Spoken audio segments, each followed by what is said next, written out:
South Korea's exports for the new year started positively, rising 3.7% on-year in the first 10 days of January, on the back of strong demand for semiconductors. Will this be sustainable even in the second Trump era? Let's turn to Professor Shim Myung-kyu. Thanks for joining us. Good morning. So Trump's tariffs, largely rooted in his protectionist trade policies, are expected to be on the way. Now, for South Korea, which sector would you say will be the hardest hit by Trump's return? I think the sectors that will be negatively affected by his return are the industries that have been historically important for the U.S. economy. And they are the steel and automobile industries, because they have been really important in the U.S. economy, especially by taking important roles in creating jobs for a long time, but have lost their competitiveness in the global market. So the Trump administration is expected to implement higher tariffs on the goods that experience large trade deficits, including both sectors. And that may have negative effect on the goods that are produced by Korean firms. And it seems that firms are already responding to this expected shock. First, Hyundai Steel is expected to establish a steel mill in the U.S., and Hyundai Motor Company is reported to donate $1 million to President Donald Trump's inauguration. Well, when talking about exports for South Korea, we have to talk about chip exports, the backbone of Korean exports. Now, are they also going to be in trouble, or is this an overreaction? Compared to automobile industry, expectation on chips export is more positive, but I think the prospect is not that positive if we look into the details.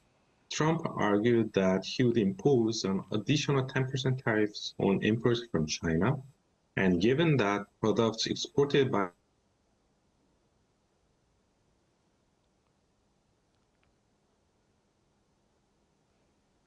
So it sounds like we are having some technical difficulties. We were connecting with Professor Shim Myung-kyu over how Trump era will influence South Korean exports. I think, Professor Shim, I think we just lost you. Could you explain the last parts of the question too? Okay, so the Samsung and SK Hynix are operating perhaps in China, and such products can be restricted by the US or can be applied higher tariff rates. So similar to the current Biden administration's reshoring policy to enforce memory chip companies to build new factories in the US, the new Trump administration will be likely to push further Samsung or SK Hynix to build more factories in the US. So one relief is that both Samsung and Hynix can receive subsidies from the US government because they have already planned to build new factories in the US.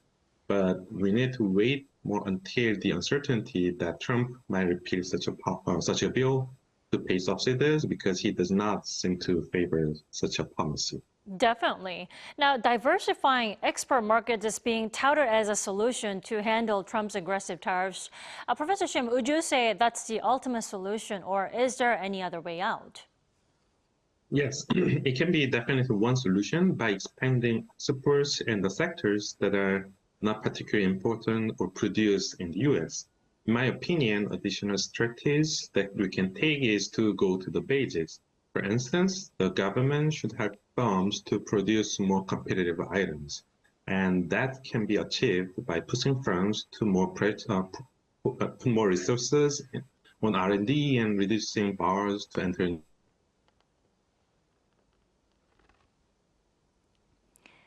Again, Professor Shim, it looks like we continue to experience some technical difficulties. We will have to get back to... Which makes the firms not to rely too much on price competitiveness. Alrighty, Professor Shim, we just lost you again, but I'll let you go with one last question. Can we say Trump's return will, on the other hand, offer opportunities for Korea's arms exports, the defense sector?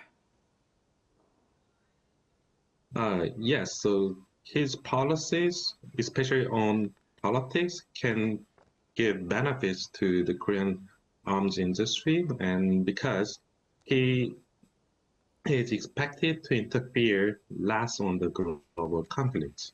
then incentive of each individual country is to purchase more weapons, and that might boost demand for weapons produced by Korean defense firms. Alrighty, Professor So Shim, that they thank can you. Professor Shim, thank you so much for your time and also connecting with us this morning. We appreciate it. Thank you.